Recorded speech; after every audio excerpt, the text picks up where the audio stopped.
দর্শক আসসালামু আলাইকুম। এই যে দেখেন আমি এটা বলে লবণ দিলাম, এখন পানি দিব।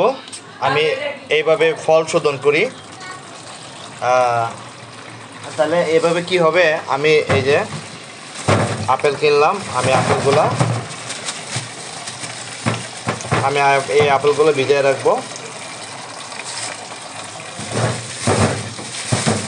এই আপনারাও বাইরে থেকে, যেহেতু এগুলো বিদেশি ফল, এগুলো বাইরে থেকে এনে আপনারা, এখন আমি এটার উপরে একটা হালকা দিব, প্রেসার দিব। যেমন এই যে এটা দিয়ে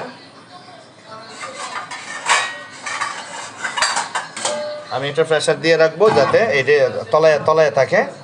আর একটু পানি দিতে পারি, দিয়া এই যে হয়ে গেছে।